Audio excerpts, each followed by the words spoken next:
Hello, I'm Marcia Cavanaugh. Thanks so much for joining us. Well, authors of the U.S. Constitution made the second Tuesday after the first Monday in November of even-numbered years a politically important day, either for the presidential election or, as we will experience this coming week, the off-year election when members of Congress are again up for reconsideration. What happens next week will have a big impact on the nation's future and those who will lead it. We'll look at the election tonight and some of the key issue areas. Another legislative body, the New Orleans City Council, deliberated about the police department this week and showed skepticism about some proposals. Elsewhere, an inspector general's report was critical of the Orleans juvenile jail administrator, the former one. We'll look at these stories and at something appropriate for an election week, a major new attraction opening at the National World War II Museum.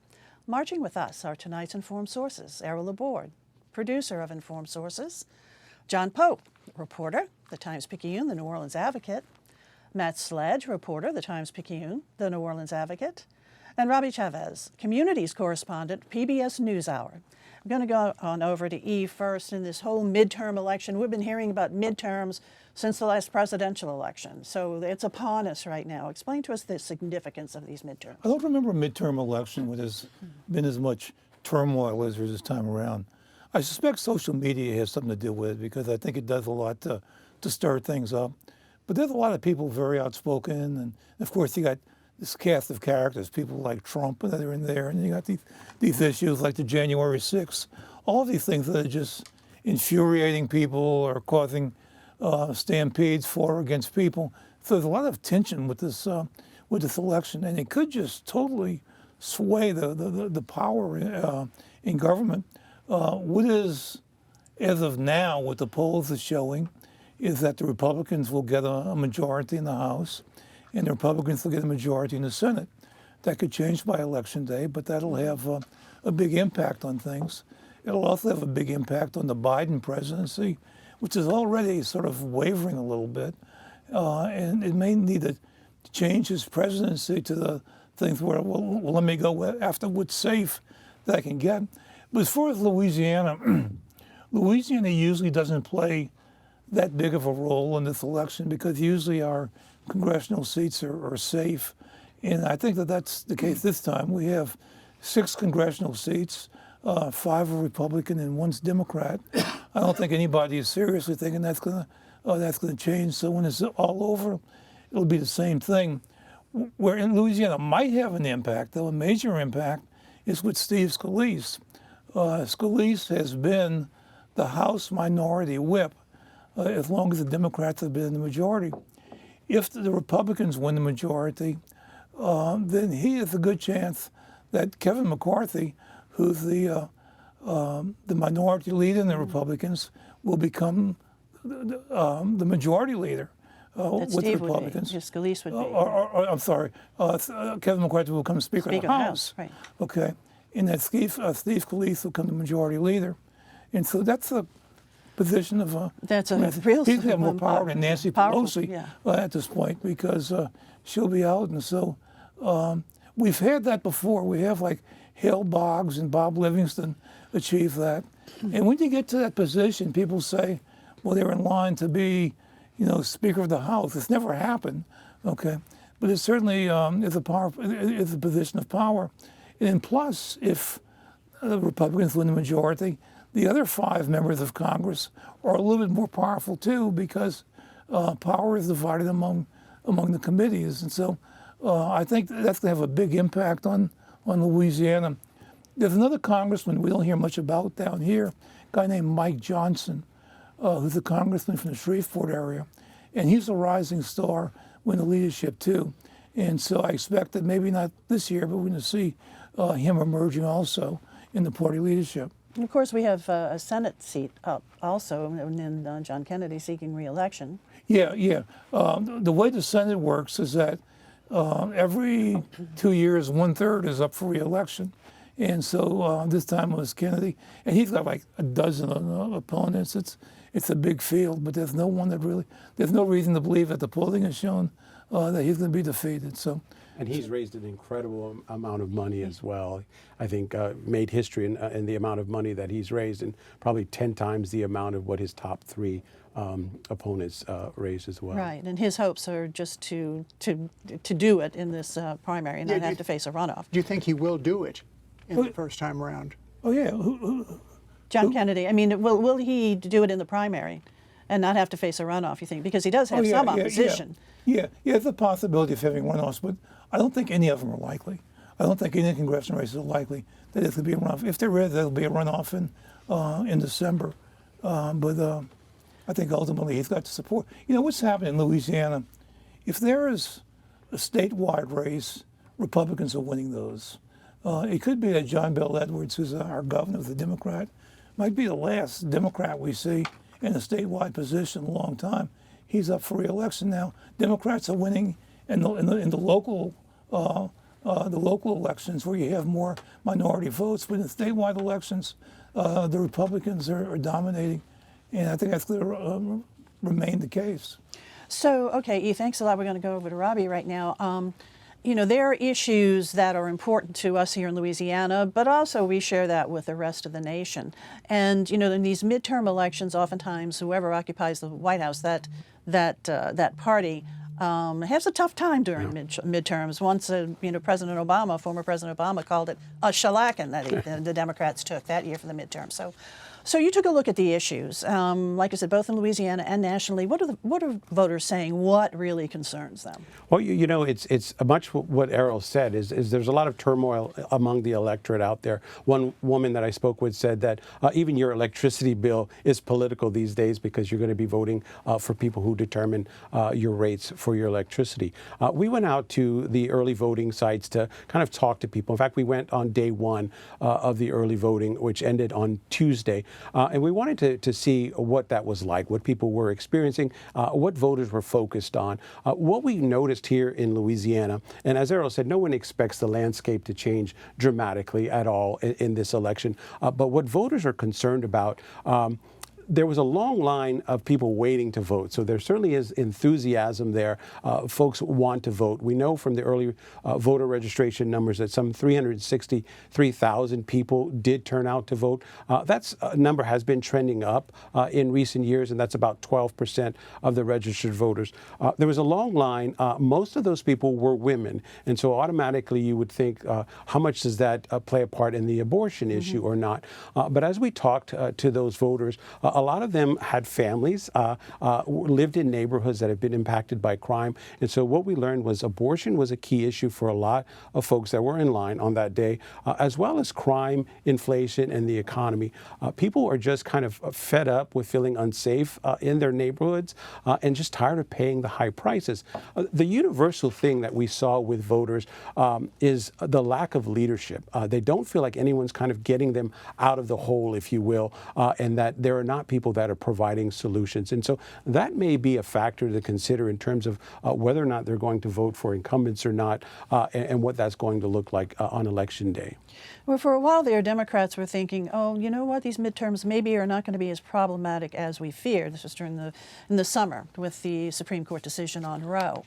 But the attitude in the public seems to have shifted a little bit, or not so much concern in that Roe decision as the cost of living. Yeah, you know, Democrats and Republicans are not in the same place on these big issues, both across the country and to a certain extent here in Louisiana as well. I think when you look at some of the early registration numbers or the early voting numbers, 55% of those 300,000 people were women and only 44% were men. But it was evenly divided between Democrats and Republicans. Democrats had 42% and Republicans had 43%. But I do believe that folks are really focused on the economy and the crime issue, particularly in Louisiana and in New Orleans, and they're looking for some relief in that area. I think another major factor is Biden. He's not a popular president, and even if people like him, personally, remember old Joe or something like that, he's not someone that people have a lot of confidence in at this point. And so I think he's dragging down the party, which may bounce the Republicans, because maybe people are thinking, well, maybe that party can provide the leadership that we don't seem to be going, you know. And so... and also, you know, the president the other day had a speech emphasizing the importance of democracy. Right. Democracy's on the line. But we don't see that in the polling for everybody across the board. No, I don't think. Democrats weigh very heavy on that issue, both nationally and to a certain extent here locally. But Republicans are pretty focused on crime as well as the inflation. And when we spoke with the head of the Louisiana GOP here in the state, they're not focusing on anything else other than the inflation and crime. They believe that there's not going to be any major upsets. They do believe voter turnout will be higher than normal, but they believe that they're in a pretty safe spot. Than normal for midterms. Yes. Yeah, because there is some interest in it. What about mail-in ballots, too? I'm hearing that around the country we're seeing more mail-in ballots, that people kind of got used to that with the pandemic.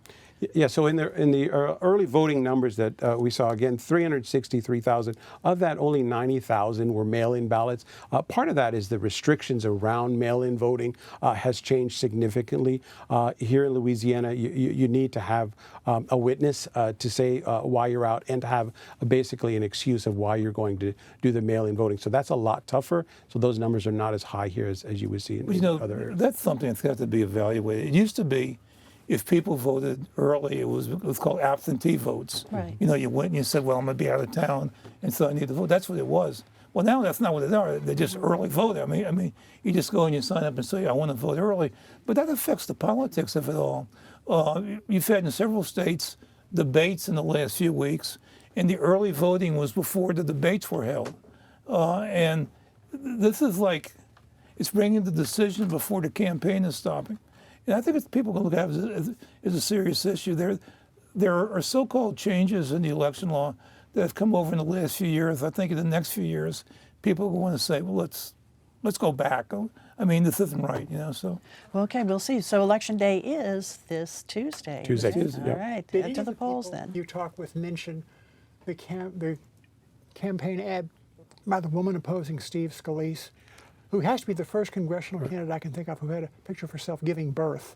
Right. So Katie Darling is running against him, and she put this ad of her delivering her baby. And people didn't mention the ad specifically, but they mentioned that the strict abortion laws seem to have impacted them, and that maybe it's gone a little bit too far. And so having this kind of focus on women's health issues, I think, did impact what people perceived from that ad. That ad certainly did garner her a lot of attention, a lot of attention. And she raised some money from it, too. Yeah, all righty, Robbie. Thanks a lot. Matt, we're going to go on over to you and talk local right now.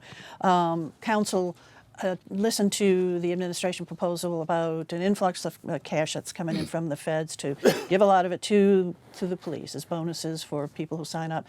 Two council members particularly, were kind of skeptical about it all. Yeah, so the annual budget process started this week, got off to a flying start with the NOPD, which is the biggest draw on the annual city budget. And the city's in a very tight spot when it comes to the number of police officers right now. I think this is just common knowledge in New Orleans at this point. There are 965 officers, according to the administration. For years, they've been budgeting for an NOPD that has 1,250 officers, which is an increasingly unrealistic kind of fantasy number. They're going down and down, and at this hearing on Tuesday, they gave this kind of doomsday scenario where the number of officers might go down to 700 in a couple of years. Their answer to that is to offer huge incentive packages to fresh recruits or to officers coming from other departments in Louisiana of $30,000. And so 700, so this goes down to 700, and the ideal number, we're at 965, but where do they want to be? Yeah, you can argue about where the ideal number should be. I think their goal right now, their best case scenario right now, if they're able to get as many officers as they want, would be to get up back to 1,075 by 2025, and that's where we were at the start of 2021. So they are slowly trying to crawl back to where they were just a year ago. And so to entice new people to come on board, they are proposing, the city is proposing $30,000 over 3 years as a sign-in bonus. And then there are a lot of other perks, too, that they want to build into this. Council members, particularly Morell and Moreno, this past week said, we're concerned about this because this is one-time money. How do we pay for it when the money runs out in 3 years? Right. That's the first concern. This is one-time money. And then the second concern is over efficacy. Will this actually work? Will dangling large sums of money actually bring people to NOPD? The critique is that the problems at NOPD run much deeper than pay. Officers and exit interviews actually don't bring up pay that often. It's more of a morale and management issue, according to kind of cops who are leaving the department. So these two council members, Moreno and Morell, who have been kind of at odds with the administration for the entire year, are saying, is throwing money at the problem really going to work? Yeah, because I think it was Councilwoman Moreno said, you know, in other areas, other cities have tried this, and it hasn't always been very successful. And also, if someone is signing up for $30,000 over 3 years, year 3 comes, they get their $10,000. Are they then free to go elsewhere if they want to, or do they have to give a certain amount of time to the NOPD? Yeah, they could leave, and NOPD acknowledges that. That's one reason why they've tried to stagger these bonuses out over a few years. I should add that Moreno and Morell have suggested that, you know, perhaps as an alternative, perhaps as an additive, NOPD could actually look at boosting salaries, which they think would provide a longer-term incentive that would in turn boost retirement benefits as well, and maybe entice people to stick around. And for health years care and benefits years. too is another one. Yeah. And interestingly, between Moreno and Morell, there's a good chance one of them is going to be the next mayor. And so they're going to be part of this issue for a long time. And so, Yeah, I think this issue is going to be hanging over us for a long time. So they're staking out their positions there for sure. All righty, Matt, thanks a lot. John, let's go on over to you right now. And World War II Museum, over the past 20 years, we've seen this big campus build around. They're almost completed their last building, but they have a special new sort of exhibit. It's a sound and light show coming up that really sounds very interesting. You want to tell us about that? I must start by saying I haven't seen the display. This is like asking a blind man to size up Mona Lisa. Okay, but we could take a little bit, they have like a promotion of it. Let's Right. take a look at that video while we hear you talk about it. Right. It's basically a project underwritten by $5 million from the Bob and Dolores Hope Foundation that is designed not to be a narrative of World War II from Pearl Harbor through VJ Day, but rather a personal look at what people on the front lines, people at home, kids went through. And to do this, the makers drew on the 12,000 interviews and memoirs that it has in its collection, and including one by Adelaide Wisdom Benjamin of New Orleans, who talked about the Victory Garden she and her mom planted in their uptown backyard. And the director, this is really heartwarming when he talked about putting in a wedding picture of his parents before his father went off to war, and he said there was a picture of a man he had never known because his father was wounded in the war and was just not the same when he came home. And that's, you know, a key part of the whole collection of the National World War II Museum are these personal stories. As you go through, you learn personally what individuals experienced. And in that video we just saw, the sound and light show, there are images that are going to be projected onto the buildings, and then it's all narrated by Gary Sinise, I believe? Yes. 2 of the buildings are 9 stories tall. You have these 9-story screens. The other one, which is the still being built Liberation Pavilion, has points like the prow of a ship. It's about between 4 and 5 stories tall. And so there'll be images and videos and music, and it's a narrative. It'll be big. And the odd thing is that the inspiration for this great big outdoor spectacle came to a museum VP while he was touring a bauxite mine in the south of France, where art was being shown on the walls. And he had 2 thoughts. 1, this is like being in church. 2, we can do this at the museum. And so they're going to do it at They're the going to do it at the museum. museum. Yeah. It took 6 years from conception to finally putting 8 cameras around the battle parade ground, and to fine-tune the cameras, the videos, the sound. It's a huge project. The people who did this, the wonderfully named Mousetrap Productions. Mousetrap also did Beyond All Boundaries at the Which is museum. wonderful. Yeah. sit in the 5th row, you'll get snowed on in the Battle of the Bulge. In Beyond All Boundaries, yeah. So this sounds like it's really, really going to be immersive. Did you want to say something, Rick? No, I was just going to say that, when I bring my kids and family to the museum, that's the thing that everyone gets. It's so much of history, but then you walk away feeling like you knew people, you experienced what other people experienced. Exactly. Well, then hearing these people's experiences during the war, and spoiler alert, not everybody comes back. Right. I mean, it's a war, but it's supposed to be pretty involving. As I said, I have not seen it yet, but it sounds like quite a big experience. The public performances start on the 12th at night. Okay, the 12th of November. $32 and up, and if you want to pay more, you can get a 3-course dinner that starts at 6 o'clock. So this is a ticketed event. Oh, and yes. It won't be every night, as I understand it. At any rate, that's what the website says. But Okay.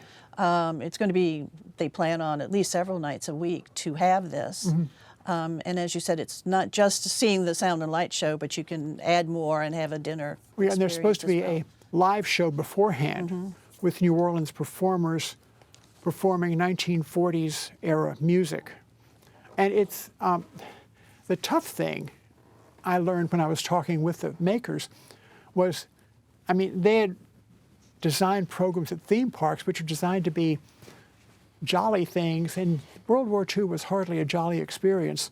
No. So they have to balance that with the idea of making an impression. So they have to make an impression without seeming just frivolous. Right.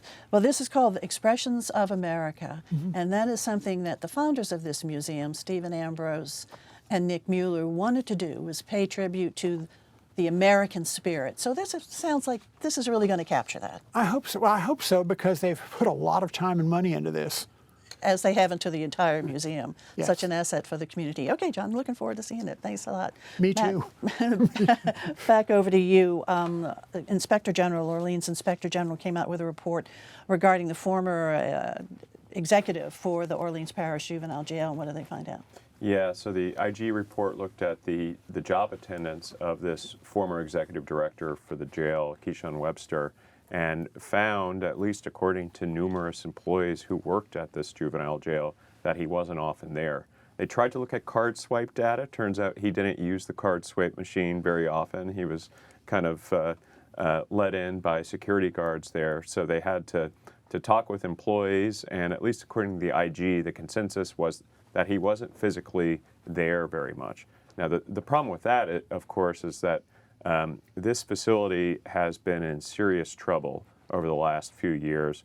They're at a huge staffing deficit compared to where they want to be, and then they had this very high-profile escape of 4 of their young charges. In January, there was a citywide manhunt, multiple SWAT operations going on, and after that escape, Webster started taking leave and then resigned in April. He has a very different spin on what happened. He put out a statement saying that he left the lockup in a good place and that he had improved security and education for the young people there, but there have just been a lot of reports about troubles at the facility. The gig had been up for a while, right? Just as some of the council members and other people were hearing of these things, then you had some of these problems at the facility, and then the Inspector General came out with it. It all seemed to happen at once. And in the city's account, they were already looking into these attendance problems in early January and were on the precipice of firing him before this escape happened. Then he goes out on leave, medical leave is my understanding, so they're unable to fire him, and he's gone in April. And there's an interim director in there right now, but I still don't think anybody can say they've really fully addressed the problems at this facility. And the ripple effects have just been incredible, right? And so all of these juveniles have been moved to Angola. Well, that's a different. I'm sorry. Yes. These are kind of pre-trial or pre-adjudication, as they call it in Louisiana. People facing charges in New Orleans. But yeah, as you say, there are problems up and down the line. They are sending people who have already been adjudicated now to Angola. So it's a pretty grim picture when you think about what these kids are going through once they're put behind bars and whether they're receiving rehabilitative services. Right. And then this former administrator of the Orleans Center, the Juvenile Justice Center, he had been appointed, 2018 by Mayor Cantrell? That's right. And once he resigned, he then went over to the jail, to the Orleans Parish Jail. Yeah, he went to work for Orleans Parish Sheriff Susan Hudson, newly installed. And that was a very strange tale because a lot of people in the press started hearing that he was maybe serving as her chief of staff. The word from Hudson World was, no, he's only helping us in a volunteer capacity. Then come to find out a few weeks later, he had actually been paid more than $30,000 to act as a consultant for the sheriff, Susan Hudson. In the time span of about a month? In the time span of about a month, which is, about what those deputies make in a year. So he's no longer working, providing services at all? That's what we're told. Okay. All righty. All right, guys. It's time now for other stories. And E, over to you. Well, on the election Tuesday, there's some other elections on the ballot. I guess in Orleans Parish, the most high profile will be the Senate election, state Senate election, and this is Royce Duplessis against Manny Landry, Right. and that's for Karen Carter's old seat. And there's a couple of clerks and judicial elections too, and then all those amendments, Right. 8 constitutional That's right. amendments. Okay, so get backgrounded on those. Thanks, Eve. John, over to you. Some other things that are coming up. My birthday is on Saturday. Happy birthday, John. It was a big event. But, that and the World War II Museum. The first public performance will be on the 12th. All right, we'll be looking for that. Thanks, John. Matt, over to you. Well, Errol mentioned those local elections. I'm very interested to see what happens with the first clerk of city court, kind of an obscure sounding office, but the challenger in that race, Donna Glapion, has put out some, or actually a kind of third-party organization is trying to turn that into a referendum on abortion. The incumbent, Austin Badon, has taken some anti-abortion rights positions in the past. So the position itself doesn't have much to do with abortion rights, but could be really interesting to see if that affects the race. Indeed. Okay, thanks, Matt. Robbie? Well, sticking with the elections, going to be watching one of the amendments on the ballot. Slavery is on the ballot, and the person who wrote that is asking people to vote against it because of problems with wording. So keeping an eye on how that goes. And the actual author of that says, don't vote for it this time. Let's go back and revisit that. Right. And Okay. people are misled by it. It wasn't advocating slavery. It Right. was just trying not to confuse it with work that prisoners had to do in jail, that kind of thing. So, but the wording was bad. All righty, guys. Thank you very much. Election Day, once again, Tuesday, November 8th. So everybody go to the polls. Thank you all for being here. Thank you all for joining us. See you again next week. For Informed Sources, have a good evening.